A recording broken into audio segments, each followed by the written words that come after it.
दोस्तों स्वागत है आपका बिहार न्यूज़ में। दोस्तों मैं हूं फिर दोस्त गनी और आप देख रहे हैं केडीवी लाइव। दोस्तों आज हो चुका है 21 दिसंबर 2022। तो आज की बिहार की टॉप न्यूज़ लेकर आए हैं आपके लिए। दोस्तों वीडियो शुरू करने से पहले आपको बता दूं कि अगर आप नए आए हैं इस चैनल पर तो फिर चैनल को सब्सक्राइब करके बेल आइकन को प्रेस कर दीजिए और साथ में वीडियो को लाइक कर दीजिए, अपने दोस्तों के साथ शेयर भी कीजिए। तो चलिए शुरू करते हैं फिर आज की पूरे बिहार की टॉप न्यूज़।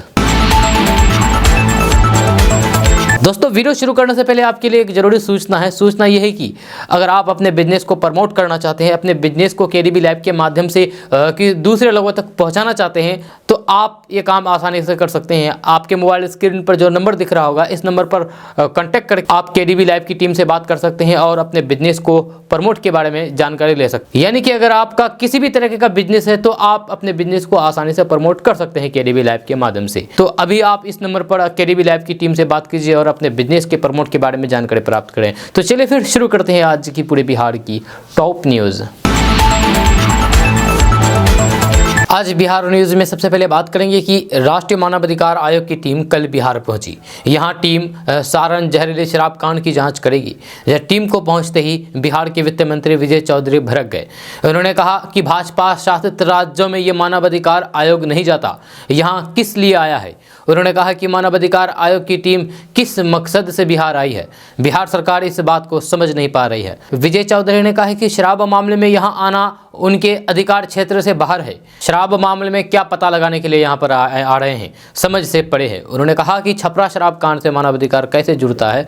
इससे पहले कई प्रदेशों में जहरीले शराब से मौतें हुई है, आज तक मानवाधिकार ने कोई संज्ञान नहीं लिया है। उन्होंने कहा कि गुजरात मोरबी पुल टूटने से ज़्यादा लोगों की मौत हुई थी, वहाँ मानवाधिकार आयोग क्यों नहीं गया।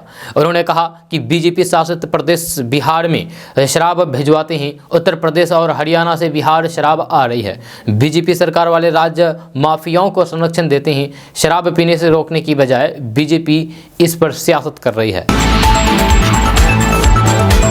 दोस्तों अब बात करेंगे कि बिहार के कटिहार में मंगलवार को एक अजीबोगरीब घटना हुई। जब कटिहार जिले के प्राणपुर में स्थित सेंट्रल बैंक की शाखा में नकाबपोश अपराधी ने बैंक में हथौड़ा लेकर के जा घुसा। हथौड़ी लेकर के घुसे युवक ने इस दौरान जम करके तबाही मचाई, जहाँ साथ ही तोड़फोड़ भी की गई है।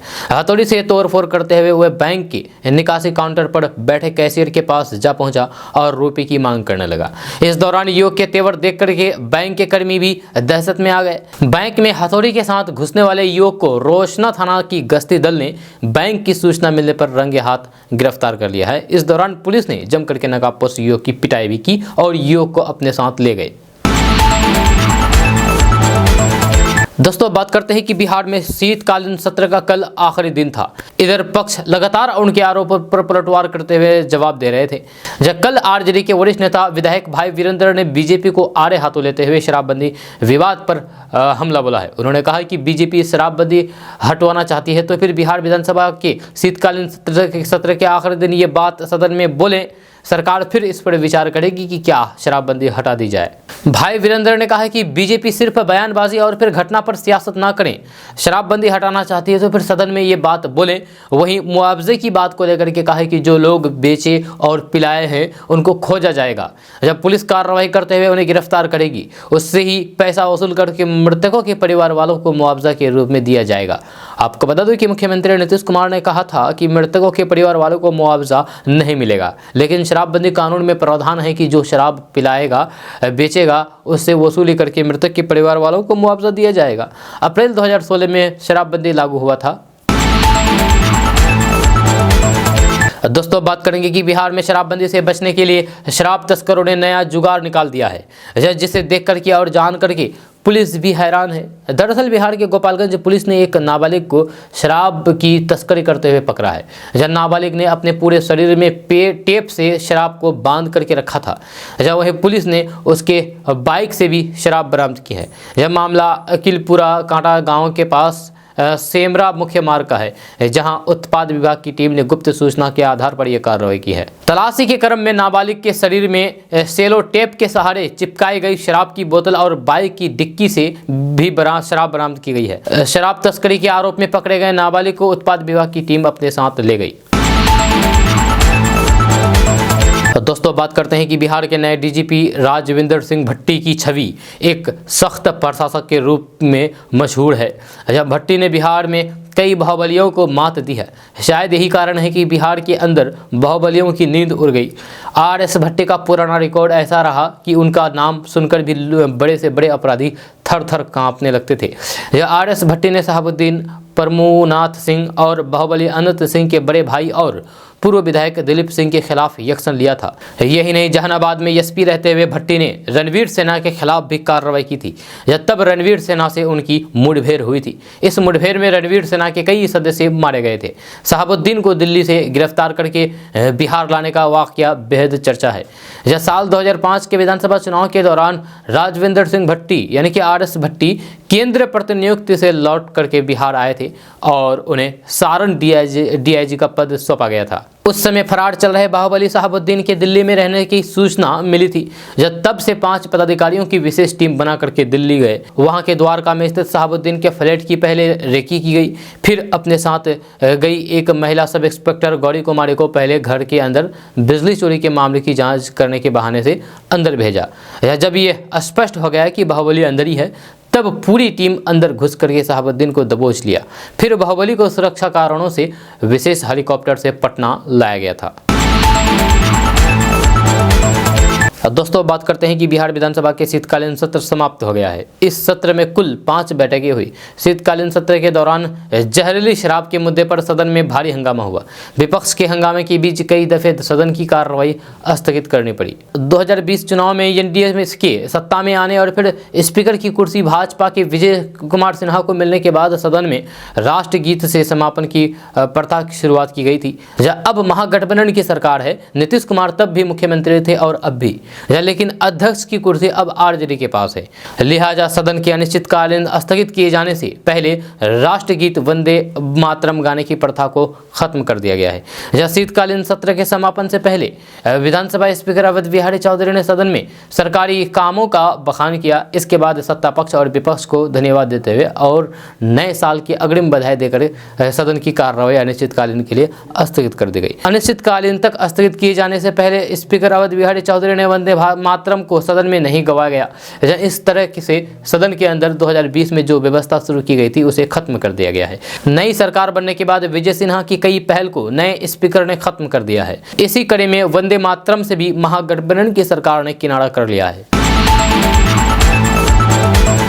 दोस्तों बात करते हैं कि छपरा में जहरीली शराब से 75 लोगों की मौत का मामला थमने का नाम नहीं ले रहा है। इस मुद्दे को लेकर के बीजेपी ने सदन के अंदर और बाहर नीतीश सरकार को घेरने का काम किया है। मृतक के परिवार वालों को मुआवजा दिए जाने की मांग कर रही है। महागठबंधन के सहयोगी दल हिंदुस्तानी अवाम मोर्चा के संरक्षक जीतन राम मांझी से जब मुआवजे को लेकर के सवाल पूछा गया कि आखिर आप कब तक चुप रहेंगे, आप चुप हैं तो फिर आपकी चुप्पी पर सवाल खड़े हो रहे हैं। जिसके बाद जवाब में जीतन राम मांझी ने शायराना अंदाज में अपने ही सरकार पर शायरी करते हुए कहा है कि प्रदेश किस्मत में वतन की याद क्या करना, जहां बेदर्द हाकिम हो वहां फरियाद क्या करना। जीतन राम मांझी क्या कहना चाहते हैं ये उनकी शायरी से ही पता लग गया है। हालांकि इसके बाद उन्होंने छपरा शराब कांड की घटना पर अफसोस जताते हुए कहा कि ये घटना बहुत दुखद है, ऐसी घटना नहीं होनी चाहिए। जब बिहार सरकार सचेत है। उन्होंने कहा है कि छपरा शराब कांड की जांच के लिए एसआईटी का गठन किया गया है। अब तक कितने लोगों की जान गई है इसकी भी जांच की जा रही है। मुआवजे के सवाल पर जीतन राम मांझी ने चुप्पी तोड़ते हुए कहा कि 2016 में भी गोपालगंज में इसी तरह की घटना हुई थी, जहां उस वक्त मृतक के परिवार वालों को मुआवजा मिला था। इस मामले में भी मुआवजा जरूर मिलना चाहिए। दोस्तों बात करते हैं कि पूर्णिया के जलालगढ़ की हजारों लोगों की आबादी इन दिनों प्रदूषण से परेशान है। यह AQI लेवल 540 तक पहुंच गया है। लोग अपनी बेटी की शादी इस गांव में नहीं करना चाहते हैं। इसके पीछे एकमात्र कारण है जलालगढ़ रैंक पॉइंट पर लगने वाले कोयला और गिट्टी के रैंक से निकलने वाली धूल, जिस कारण पेड़ पौधा से लेकर के लोगों की किचन तक काली स्याह हो गई है। जब सैकड़ों लोगों में सांस की बीमारी की समस्या पैदा हो गई है। जब पूर्णिया के जलालगढ़ रेलवे स्टेशन पर बिहार का इकलौता रेलवे रैक पॉइंट है जहां कोयला का रैक आता है। यहां से बिहार के सभी जिलों समेत दूसरे राज्यों में भी कोयला जाता है। स्थानीय लोगों का कहना है कि सप्ताह में 4 से 5 रैक आता है। जब ट्रेनों के द्वारा ओवरलोड करके इस कोयले और फिर गिट्टी की धुलाई की जाती है तो फिर पूरा जलालगढ़ बाजार कोयले के डस्ट से भर जाता है। रेक पॉइंट से 1 किलोमीटर दूर तक लोगों के घरों में डस्ट फैल गया है। स्थानीय महिला सविता देवी और फिर मोना कुमारी का कहना है कि प्रदूषण के कारण उनके घरों में किचन से लेकर के पेड़ पौधे और पलंग पर कोयले के डस्ट फैल गए हैं। भोजन से लेकर के पानी तक दूषित हो गया है, जिस कारण उनके बच्चे बीमार हो रहे हैं। हार्ट के मरीजों की समस्या बढ़ गई है। ऐसे में लोग काफ़ी परेशान हैं। वहाँ लोगों के बेटा बेटियों की शादी तक नहीं हो पा रही है। जब शादी के रिश्ते की बात होती है तो फिर लड़की वाले कहते हैं कि इस प्रदूषित माहौल में वह अपनी बेटी को देकर के उनकी जान नहीं लेंगे। वहीं स्थानीय युवक जय किशन कुमार ने पेपर दिखाते हुए कहा कि इस रेक पॉइंट से निकलने वाले कोयले के डस्ट के कारण जलालगढ़ का EQI 15 दिसंबर को 540 था, जबकि 17 दिसंबर को ये 496 था। वही 18 दिसंबर को जब रेक नहीं आया था तो फिर वहाँ EQI के लेवल 330 था। दोस्तों, बात करते हैं कि भाजपा के नेता सुशील कुमार मोदी ने समलैंगिक विवाह पर आपत्ति जताते हुए कहा कि ये समाज पर क्या प्रभाव डालेगा, जिसके कारण समाज के नाजुक ताने बाने को चकनाचूर कर देगा। सुशील कुमार मोदी ने राज्यसभा में जोर देकर के कहा कि ऐसे सामाजिक मामलों पर 2 जज बैठ करके फैसला नहीं कर सकते। संसद और समाज में बहस होनी चाहिए। उन्होंने आरोप लगाया है कि कुछ लिबरल्स पश्चिम कल्चर को फॉलो कर रहे हैं। सुप्रीम कोर्ट इस मामले की सुनवाई कर रहा है और इस पर केंद्र से जवाब मांगा है। जहां शीर्ष अदालत यानी कि सुप्रीम कोर्ट ने बुधवार को समलैंगिक जोड़े द्वारा भारत में अपनी शादी को कानूनी मान्यता देने की मांग वाली याचिका पर नोटिस जारी किया है। जस्टिस DY चंद्रचूड़ ने याचिका पर नोटिस जारी किया है। दोस्तों, बात करते हैं कि देश में कोरोना के हालात अब पहले से काफ़ी बेहतर हैं। जब बीते कई महीनों से देश में कोरोना के मामले में लगातार कमी देखी जा रही है। भारत में कोरोना की स्थिति भले ही धीरे धीरे सामान्य हो रहे हो, लेकिन जहां से कोरोना की उत्पत्ति हुई है यानी कि चीन में, अब भी कोरोना से राहत नहीं मिली है। चीन में एक बार फिर से कोरोना के मामले में तेजी आई है। जी हां, कुछ मीडिया रिपोर्ट्स के अनुसार चीन में एक बार फिर से कोरोना का कहर कुछ इस तरह से बढ़ रहा है कि लोग खुद को बचाने के लिए घरों में कैद हो गए हैं। जहां कोरोना के बढ़ते मामलों का असर चीन में देखा जा सकता है। जहां चीन की सड़कों पर सन्नाटा पसरा हुआ है। चीन के कई शहर ऐसे हैं जहां कोविड के केसों में बहुत ज़्यादा बढ़ोतरी हो रही है। मामला इस हद तक बिगड़ चुका है कि कई शहरों में अस्पतालों में एंटीजन टेस्ट किट की कमी आ गई है। इतना ही नहीं, शमशान घाटों पर लंबी कतारें लगी हुई है। बढ़ते मामलों को देखते हुए एक्सपर्ट कह रहे हैं कि चीन को 3 लहरों से अलर्ट रहना होगा, क्योंकि इस दौरान केस बढ़ सकते हैं। एक रिपोर्ट में यह दावा किया गया है कि चीन के प्रमुख महामारी विशेषज्ञ यू जुनियो ने चेतावनी दी है कि चीन में कोरोना की 3 लहर आएंगी। जब पहला मौका क्रिसमस, दूसरा अवसर न्यू ईयर और तीसरा मौका लूनर न्यू ईयर के बाद होगा, क्योंकि लोग इन मौके पर अपने घरों की ओर लौट रहे हैं। ऐसे में लापरवाही बरतने पर खतरा कई गुना बढ़ सकता है। इसके साथ ही उन्होंने कहा कि कोरोना की 3 लहरों में से पहली वेव इसी सर्दी में आएगी। दोस्तों, बात करते हैं कि बिहार में सत्ता परिवर्तन के बाद सियासी गलियारों में ये चर्चा तेज थी कि बिहार में सिर्फ सत्ता परिवर्तन हुआ है, मुख्यमंत्री का चेहरा वही है। जनता जिस तरीके से पहले बदहाल थी, अब भी हालात वैसे ही रहने वाले हैं। बिहार के मुख्यमंत्री नीतीश कुमार ने इन चर्चाओं पर विराम देते हुए कई ऐसे फैसले लिए हैं जिससे उनकी सियासी पकड़ पहले से ज़्यादा मजबूत हो गई है। नीतीश कुमार की कैबिनेट में कई अहम एजेंडों पर मुहर लगाई गई है, जो कि नीतीश कुमार के लिए सियासी बूस्टर साबित हुए हैं। जहाँ सेप में काम कर रहे कुल 3,953 सेवानिवृत्त सैनिकों की अनुबंध अवधि को कैबिनेट 2022-23 तक बढ़ाने का फैसला किया है। सीएम नीतीश कुमार के इस फैसले की काफ़ी सराहना हुई है। वहीं बिहार प्रोबेशन निदेशालय में 137 अतिरिक्त लिपिक संवर्ग के पदों की स्वीकृति दी गई है। इनमें 97 निम्न वर्गीय लिपिक, 30 उच्च और 10 प्रधान लिपिक शामिल थे। नीतीश सरकार ने राज्य कर्मियों और फिर पेंशन भोगियों को भी बड़ा तोहफा देते हुए महंगाई भत्ते में 4% का इजाफा किया था। आपको बता दूं कि पहले राज्य कर्मियों को 34% महंगाई भत्ता मिलता था, जिसे बिहार सरकार ने बढ़ा करके 38% कर दिया है। इन सब के अलावा सरकार ने निवेश प्रोत्साहन नीति को और ज़्यादा बेहतर बनाने के लिए भी संशोधन किए हैं, जिसमें IT park, call centre, electronic fabrication, startup coworking space, startup hub, warehouse, logistic park, research live और ऑनलाइन परीक्षा केंद्र को शामिल किया गया है। इन सभी के लिए सरकार ने बियडा की जमीन आवंटित की है। 200 करोड़ से ज़्यादा लागत वाले इन परियोजनाओं की इकाइयों के लिए सरकार ने प्रोत्साहन राशि हासिल करने का दायरा 5 साल से बढ़ा करके 7 सालों तक कर दिया है। दोस्तों बात करते हैं कि उप मुख्यमंत्री तेजस्वी यादव ने भाजपा पर हमला बोला है। उन्होंने कहा है कि पराई दवाई, सिंचाई और कमाई पर बहस से भाग रही है बीजेपी। जब शराबबंदी कानून में मुआवजा का प्रावधान नहीं है तो फिर इसको लेकर के सदन में हंगामा करने से क्या होने वाला है। तेजस्वी यादव ने कहा है कि शीतकालीन सत्र काफ़ी छोटा था, इसमें जन उपयोगी मुद्दे उठाना चाहिए। अगर भाजपा को राज्य में शराबबंदी कानून हटवाना है तो फिर इस पर खुल करके बोले। भाजपा की कथनी और करनी में अंतर हो रहा है। जब सरकार में पार्टी थी तब भी जहरीली शराब से मौतें हुई थी, उस समय कहाँ थे। उप मुख्यमंत्री तेजस्वी यादव ने भाजपा को घेरते हुए कहा है कि भाजपा शासित राज्यों में कितनी मौतें हुई है। या भाजपा के मंत्री नित्यानंद राय ने जो सांसद में जो आंकड़ा दिया है उससे स्पष्ट है कि भाजपा शासित राज्यों में अधिक मौतें हुई है। यह उल्टा भाजपा ड्रामा कर रही है। वहीं तेजस्वी यादव के इस बयान पर बीजेपी ने फौरन पलटवार किया है। भाजपा के पूर्व विधायक सह प्रदेश प्रवक्ता मनोज शर्मा ने कहा कि उप मुख्यमंत्री तेजस्वी यादव का बयान असंवेदनहीन है।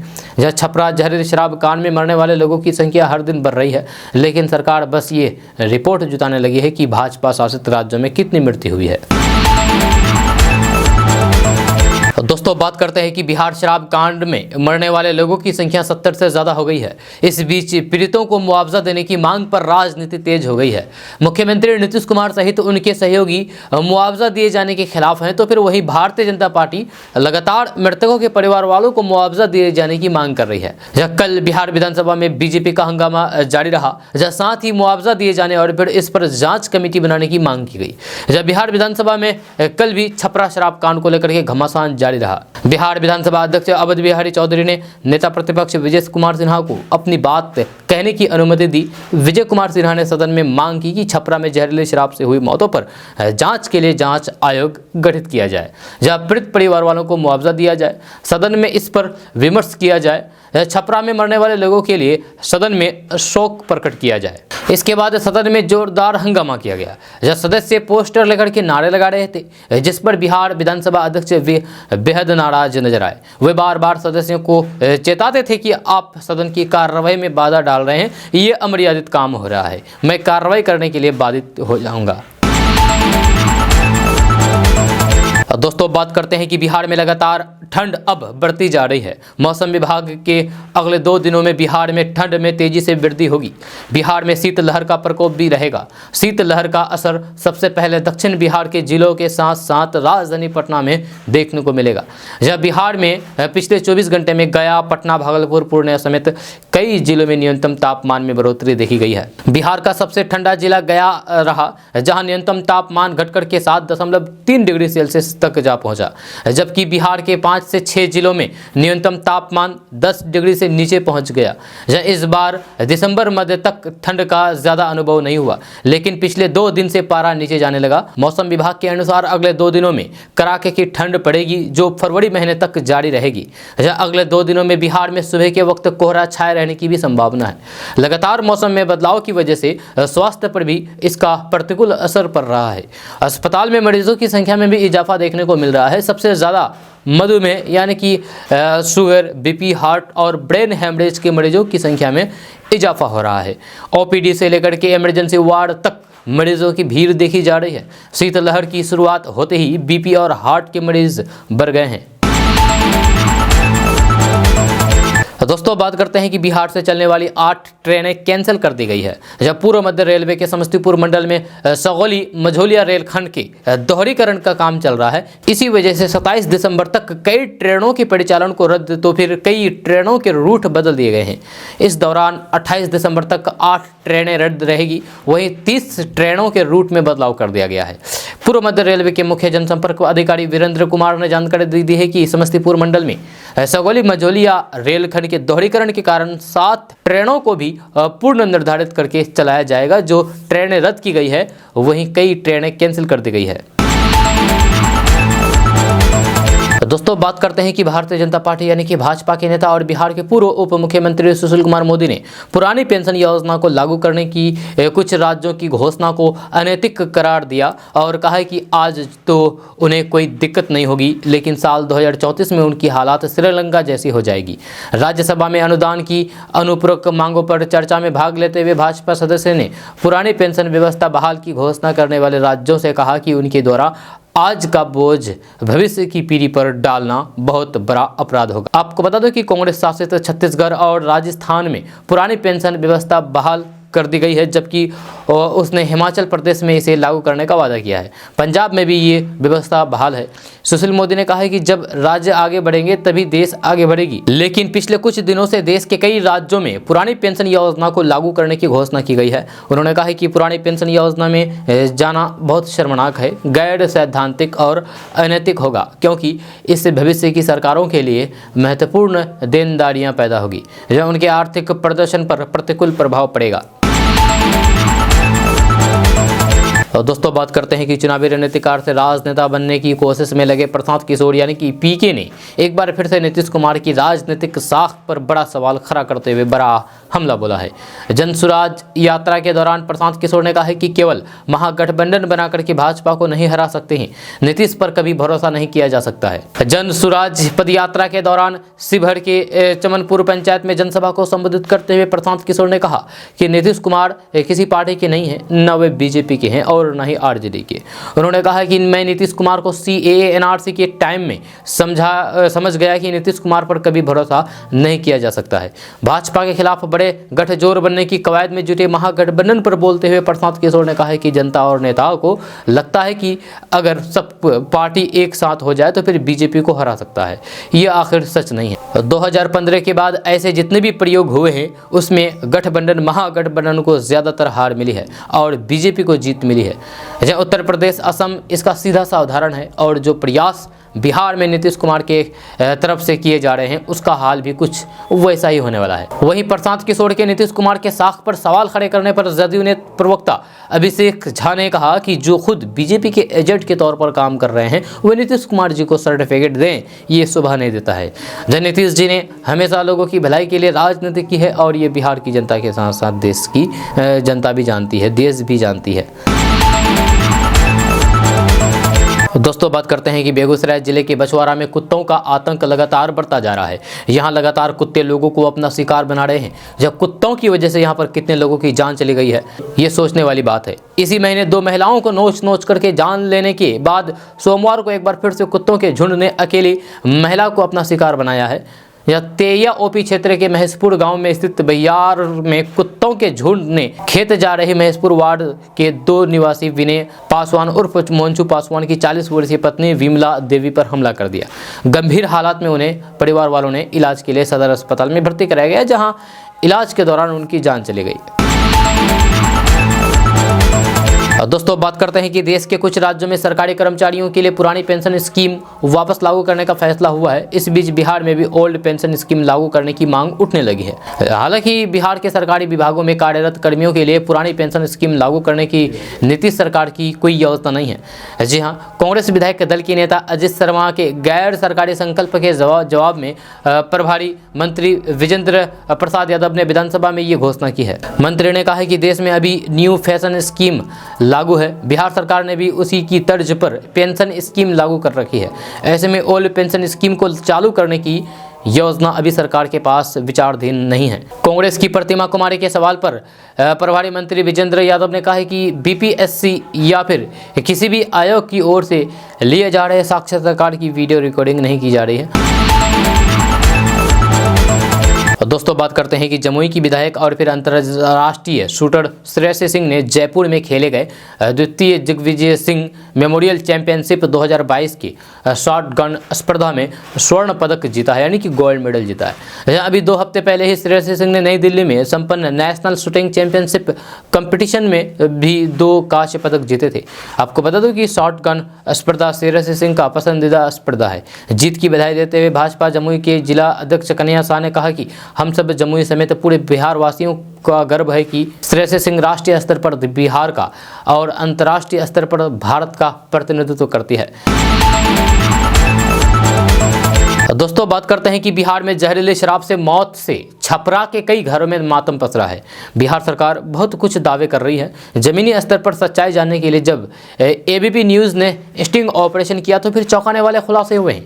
एबीपी न्यूज़ के स्टिंग ऑपरेशन को देखने के बाद बिहार सरकार की नींद उड़ गई है। खुफिया कैमरे में कैद हुए आरजेडी के एमएलसी रामबली सिंह ने न सिर्फ नीतीश कुमार की बखियां उधेड़ दी बल्कि तेजस्वी यादव को भी नहीं छोड़ा। एमएलसी रामबली सिंह ने कहा है कि जहरीले शराब के मुद्दे पर हम लोग कुछ इसलिए खुल करके नहीं बोल सकते हैं क्योंकि सरकार में है, या सत्य को भी रखना हम लोगों को लाजमी है, या क्योंकि जनता के बीच में है। या हमने तो पहले ही एक बार कहा था कि शराब उसी तरीके से है जैसे भगवान है। भगवान दिखते नहीं हैं, भगवान कहीं दिखते नहीं हैं लेकिन होते हर जगह हैं। जहां फ़ोन करिए डिलीवरी सिस्टम है, मिल जाएगा। जी हाँ, यानी कि शराब भी मिलता हर जगह है लेकिन दिखता नहीं है। बात यह है कि शराब की डिलीवरी के व्यापार में एक माफिया का तंत्र विकसित कर गया है बिहार में। इसमें बहुत बड़े बड़े लोग शामिल है, पैसे वाले लोग, उसका शिकार गरीब लोग हो रहे हैं। रामबली सिंह ने यह भी बताया है कि आज बिहार में बंदी के बाद भी कैसे शराब बनाई जा रही है। उन्होंने कहा है कि पहले शराब का पाउच मिलता था, उस पर एक्साइज की मोहर लगती थी, जब सील से पता चलता था कि हमने इसे बनाया है और फिर बेच रहे हैं। अब तो कुछ है नहीं, सब नकली है। पहले शराब बनाने में वक्त लगता था जब उसका प्रोसेस होता था। आज माफिया को क्या चाहिए कि आज शराब बनाई और फिर कल से पैसा आने लगे। इसके लिए कई तरह के केमिकल मिलाए जा रहे हैं। स्टिंग ऑपरेशन के दौरान इतना सुनने के बाद जब रिपोर्टर ने सवाल किया है कि इतना कुछ है सरकार की जानकारी में तो फिर एक्शन क्यों नहीं ले लेते। इस पर रामबली सिंह ने कहा कि सरकार को समीक्षा करना चाहिए। हमारे मुख्यमंत्री जी इसको जिद बनाए हुए हैं, ये ठीक नहीं है। नीतीश कुमार के सामने कोई पार्टी नहीं बोलती है, 7 पार्टियों का गठबंधन हो गया है। तेजस्वी यादव को भी बोलने की हिम्मत नहीं है, तो फिर हम लोग तो छोटे जीव हैं। हमारी पार्टी के बड़े जीव तेजस्वी यादव हैं। सबको पता है कि शराब नीति फेलियर है, गरीबों का नुकसान हो रहा है, कितने लोग जेलों के अंदर बंद हैं। इसी दौरान रामबली सिंह ने कहा है कि तेजस्वी यादव का बस चले तो दारू एक दिन में चालू करवा दे। तेजस्वी यादव खुद दारू पीते हैं, वे क्यों नहीं चाहेंगे कि दारू चालू हो। एक सवाल पर कि क्या तेजस्वी यादव पीते हैं, तो इस पर रामबली सिंह ने कहा है कि आधे से ज़्यादा मंत्री और विधायक पीते हैं, आधे से ज़्यादा अफसर पीते हैं। कुछ लोगों को तो नशा है, वे बिना पिए नहीं रह सकता है। सच यही है कि लोग दारू पी रहे हैं। दोस्तों, बात करते हैं कि बिहार में शराब की बिक्री और फिर सेवन को रोकने के लिए पुलिस ने एड़ी चोटी एक कर दी है, लेकिन इसके शौकीन लोग पीने और बेचने का कोई भी नया तरीका निकाल लेते हैं। अब पटना में किताबों के बीच शराब रख करके होम डिलीवरी करने वाले एक गिरोह का पता चला है। छपरा जहरीले शराब कांड के बाद पुलिस सक्रिय हुई तो छात्र सोनपुर से वैशाली ला करके शराब बेचने लगा है। जब मामला सामने आने के बाद छात्र के पास से बैग में रखे 25 टेट्रा पैक विदेशी शराब बरामद की गई है। इस गिरोह में कई अन्य छात्र भी शामिल हैं जिनकी तलाश में पुलिस जुटी हुई है। हाजीपुर उत्पाद विभाग ने खुलासा करते हुए शराब से जुड़े हुए एक ऐसे गिरोह का उद्भेदन किया है जो पढ़ाई के साथ साथ शराब की तस्करी में लिप्त था। विभाग की टीम ने जब गुप्त सूचना पर हाजीपुर शहर में जोहरी बाजार रोड से स्कूटी सवार एक युवक को पकड़ा तो फिर होम डिलीवरी करने वाले एक ऐसे गिरोह का खुलासा हुआ जो पढ़ाई की आड़ में शराब का कारोबार करता था। पकड़ा गया युवक दिन के उजाले में बीपीएससी की तैयारी पटना की एक कोचिंग में करता था और रात होते ही शराब की होम डिलीवरी करता था। युवक का नाम आशुतोष राज है जो सोनपुर का रहने वाला है। इसे टीम ने 25 पीस टेट्रा पैक शराब के साथ पकड़ा है जो एक बैग में रख करके स्कूटी से हाजीपुर डिलीवरी देने आया था। दोस्तों, बात करते हैं कि बिहार में पहले चरण के निकाय चुनाव ने कई नेताओं को सच का सामना करा दिया है। एक तरफ जहां मुजफ्फरपुर से बीजेपी के सांसद अजय निषाद की पत्नी रमा निषाद को निकाय चुनाव में हार का सामना करना पड़ा है, तो फिर वहीं दूसरी तरफ बिहार सरकार के श्रम संसाधन मंत्री सुरेंद्र राम की मां कलावती देवी भी निकाय चुनाव हार गई। जब बिहार सरकार के श्रम संसाधन मंत्री सुरेंद्र राम की मां कलावती देवी छपरा के दिगवारा नगर पंचायत के वार्ड संख्या 7 से वार्ड पार्षद के तौर पर अपनी किस्मत आजमा रही थी। मंत्री सुरेंद्र राम की मां कलावती देवी को मुनेश्वर पासवान ने 139 वोट से हरा दिया। उधर मुजफ्फरपुर से बीजेपी के सांसद अजय निषाद की पत्नी रमा निषाद निकाय चुनाव में हार गई है। रमा निषाद हाजीपुर नगर परिषद से चुनावी मैदान में उतरी थी लेकिन उन्हें हार का सामना करना पड़ा। जब वार्ड नंबर 1 से जोशनी कुमारी ने उन्हें 53 वोट से हरा दिया। बहरहाल पहले चरण के चुनावी नतीजों ने अब तक राजनीति के 2 बड़े बड़े धुरंधरों को धूल चटा दिया है। दोस्तों बात करते हैं कि बिहार के सारण में जहरीले शराब से 80 लोगों की मौत का मामला थमने का नाम नहीं ले रहा है। बीजेपी लगातार इस मुद्दे को लेकर के सदन के अंदर और बाहर नीतीश सरकार को घेरने का काम कर रही है। जब ये घटना हुई है तब से कोई ऐसा दिन नहीं है जिस दिन बीजेपी इस मुद्दे को नहीं उठा रही है। जब बीजेपी का हर एक नेता और कार्यकर्ता इस मुद्दे को लेकर के सरकार पर सवाल खड़े कर रहा है।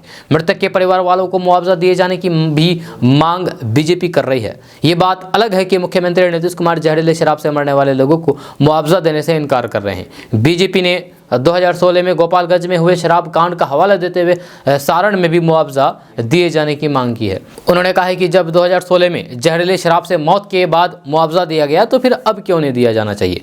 मुआवजे को लेकर के राष्ट्रीय जनता दल यानी कि आरजेडी की चुप्पी पर जब मीडिया ने उप मुख्यमंत्री तेजस्वी यादव से सवाल किया गया तो उन्होंने मीडिया को जवाब दिया है कि आप लोग भी बीजेपी की तरह स्विच ऑन और स्विच ऑफ होते हैं। यूँ कहें कि मीडिया के इस सवाल को उन्होंने नज़रअंदाज कर दिया है। फिर कहने लगे कि मुआवजा और जहरीली शराब से मौत ही सिर्फ मुद्दा है क्या। दोस्तों बात करते हैं कि इंडियन क्रिकेट टीम के पूर्व कप्तान महेंद्र सिंह धोनी के नाम पर साइबर क्राइम का मामला सामने आया है। यह अपराध बिहार की राजधानी पटना में हुआ है। अपराधियों ने शातिराना अंदाज में लोगों को अपनी ठगी का शिकार बनाया है। बदमाशों ने धोनी को अपनी कंपनी का ब्रांड एम्बेसडर बता करके लोगों को ठगा है। मामला पटना के पत्रकार नगर थाने का है। पुलिस ने कार्रवाई करते हुए अंतर्राज्यीय साइबर फ्रॉड गिरोह के 5 बदमाशों को गिरफ्तार किया है। यह गिरोह पटना में बैठ करके देश भर के लोगों के साथ ठगी कर रहा था। जब बदमाशों का कारनामा सुनकर कि आप भी हैरान हो जाएंगे। ये लोगों को फोन करके उन्हें लोन देने, इंश्योरेंस करने, जीएसटी भरने, केवाईसी अपडेट करने के नाम पर अपनी ठगी का शिकार बनाते थे। शातिरों ने धानी फाइनेंस प्राइवेट लिमिटेड नाम की फर्जी कंपनी बना रखा था। एसएसपी मानवजीत सिंह ढिल्लों ने बताया है कि 5 अपराधी अब गिरफ्तार कर लिए गए हैं। दोस्तों बात करते हैं कि बिहार सरकार ने कहा है कि वह पुलिस बहाली में उम्र सीमा में छूट नहीं देने जा रही है। जब विधानसभा में गृह विभाग की ओर से सरकार का पक्ष रखते हुए ऊर्जा मंत्री विजेंद्र प्रसाद यादव ने बताया कि बिहार पुलिस की बहाली में उम्र सीमा घटाने और बढ़ाने का अधिकार सरकार को है। बिहार पुलिस की नियुक्ति में अभ्यर्थियों की उम्र सीमा में वृद्धि का सरकार के पास कोई विचार का प्रस्ताव नहीं है। आपको बता दें कि ऊर्जा मंत्री विजेंद्र प्रसाद यादव विधानसभा में भागलपुर के विधायक अजित शर्मा के तारांकित प्रश्न का जवाब दे रहे थे। दोस्तों बात करते हैं कि शाहरुख खान की फिल्म पठान का हिंदू संगठनों के बाद अब मुस्लिम पक्ष ने भी विरोध शुरू कर दिया है। रामपुर निवासी आरटीआई कार्यकर्ता दानिश खान ने फिल्म में भगवा रंग का अपमान करने का आरोप लगाते हुए राष्ट्रीय मानवाधिकार आयोग में याचिका दायर की है, जिसमें केंद्रीय फिल्म प्रमाणन बोर्ड मुंबई को पार्टी बनाया है। याचिका में कहा गया है कि इससे न सिर्फ हिंदुओं बल्कि मुस्लिमों की भी भावनाएं आहत हुई है। मुस्लिम समुदाय के लिए भी ये रंग बहुत मायने रखता है। भगवा रंग मुस्लिम समुदाय के लिए चिश्ती रंग भी है। यह सिविल लाइन्स क्षेत्र के अंतर्गत मॉडल कॉलोनी शान मैरिज हॉल नादरबाग निवासी आरटीआई कार्यकर्ता दानिश खान ने आयोग को भेजे पत्र में कहा है कि अभिनेता शाहरुख खान और फिर अभिनेत्री दीपिका पादुकोण की फिल्म पठान का एक गीत बेशरम रंग कुछ दिन पहले ही रिलीज हुआ और वह तभी से विवादों में आ गया है। पठान पर भगवा रंग का अपमान करने का आरोप लगा करके फिल्म के पोस्टर जलाए जा रहे हैं। इसके कारण भारत में सांप्रदायिकता का माहौल बनाया जा रहा है। आज जिस रंग पर हंगामा हो रहा है उसे पहले भी कई अभिनेत्रियां पहन चुकी है और बॉलीवुड से भगवा रंग का कनेक्शन बहुत पुराना है। लोग जिसे भगवा बोल रहे हैं वह रंग दरअसल मुस्लिम समुदाय के लिए भी बहुत मायने रखता है। ये मुस्लिम समुदाय के लिए चिश्ती रंग भी है। जहाँ भारत में लाखों की तादाद में हिंदू, मुस्लिम, सिख, ईसाई हर मजहब लोग हिंद के बादशाह ख्वाजा गरीब नवाज के मुकाम पर सलामी देते हैं। हिंदू समाज जिसे भगवा रंग बता रहे हैं ये मुस्लिम समाज के लिए चिश्ती रंग है। देश में सभी को इस रंग का सम्मान करना चाहिए। दोनों एक ही रंग है। इस्लाम में भगवा रंग होता ही नहीं है, लेकिन इस देश में भगवे रंग को अलग से सम्मान है। इसलिए इस्लाम धर्म वालों ने भी भगवा रंग अपना लिया है जिसे चिश्ती रंग कहते हैं। दोस्तों बात करते हैं कि बिहार में शराबबंदी कानून को लेकर के मुख्यमंत्री नीतीश कुमार चौतरफा घिरे हुए हैं। एक तरफ जहां विपक्षी दल बीजेपी उनके ऊपर हमलावर हैं तो फिर वहीं महागठबंधन में शामिल घटक दलों की तरफ से भी लगातार शराबबंदी पर सवाल उठाए जा रहे हैं। वाम दलों ने जहरीली शराब से मौत के बाद सरकार से सवाल पूछना शुरू कर दिया है तो फिर वहीं मुआवजे की मांग को लेकर के नीतीश कुमार को सदन के अंदर सहयोगी दल के विधायक का विरोध भी झेलना पड़ रहा है। इन सब के बीच एक चैनल के स्टिंग ऑपरेशन ने बीजेपी को हमला बोलने का एक और मौका दे दिया है। बिहार में शराबबंदी कानून और नीतीश कुमार की जीत को लेकर के बीजेपी ने बड़ा हमला किया है, बड़ा खुलासा किया है। बीजेपी के प्रदेश अध्यक्ष डॉक्टर संजय जायसवाल ने कहा है कि नीतीश के साथ सत्ता में रहते हुए उनकी पार्टी पिछले 2 साल से शराबबंदी कानून खत्म करने की आवश्यकता बता रही थी। बीजेपी चाहती थी कि बिहार में शराबबंदी कानून का मौजूदा फॉर्मेट खत्म किया जाए, क्योंकि इसे जमीन पर लागू करना सफल नहीं हो रहा है। यह शराबबंदी की आड़ में माफिया का एक बड़ा नेक्सस बिहार में एक्टिव हो चुका है। बीजेपी प्रदेश अध्यक्ष डॉक्टर संजय जायसवाल ने कहा है कि जब उनके संसदीय क्षेत्र में जहरीली शराब से लोगों की मौत हुई तो फिर उन्होंने अपने स्तर से जाकर के पीड़ित परिवारों की आर्थिक मदद की, लेकिन सरकार ने मुआवजा नहीं दिया है। इस बात को लेकर के उन्होंने सरकार में रहते हुए आपत्ति जताई थी। तब जेडीयू के प्रवक्ताओं से उनके ऊपर निशाना बनाया गया। संजय जायसवाल ने कहा है कि बीजेपी हर कीमत पर बिहार में शराबबंदी कानून के कारण गरीबों और कमजोर लोगों पर हो रहे अत्याचार को खत्म करना चाहती थी, लेकिन नीतीश कुमार की सनक ने सब कुछ बेकार करके रखा है। दोस्तों, बात करते हैं कि खबर सिवान की है, जहां एक स्कूल में मिड डे मील खाने से लगभग 6 लोगों की तबीयत बिगड़ गई। मामला जिले के दरौंदा प्रखंड के कस्तूरबा गांधी बालिका विद्यालय का है। एक साथ इतने स्टूडेंट की तबीयत खराब होने के बाद अफरा तफरी मच गई। सोमवार की शाम छात्रों ने स्कूल में ही पकौड़ी लाई और खाई थी, जिसके बाद ये सभी बीमार हो गए, यानी कि पकौड़ी खाकर के बीमार हो गए। यह सभी बीमार छात्रों को सिवान सदर अस्पताल में एडमिट कराया गया है, जहाँ उनका इलाज जारी है। मामले से जुड़ी हुई जो जानकारी सामने आई है उसके मुताबिक स्कूल में पकौड़ी और लाई खाने के कारण ही सभी बच्चों की तबीयत एक साथ खराब हो गई। दोस्तों, आज का न्यूज़ बस यहाँ तक। कैसा लगा नीचे कमेंट बॉक्स में कमेंट करके जरूर बताइएगा। अगर आप नए आए हैं इस चैनल पर तो फिर चैनल को सब्सक्राइब करके बेल आइकन को प्रेस कर दीजिए और साथ में वीडियो को लाइक कर दीजिए, अपने दोस्तों के साथ शेयर भी कीजिए। तो चलिए मिलते हैं फिर नेक्स्ट वीडियो के साथ, तब तक के लिए जय हिंद, जय बिहार।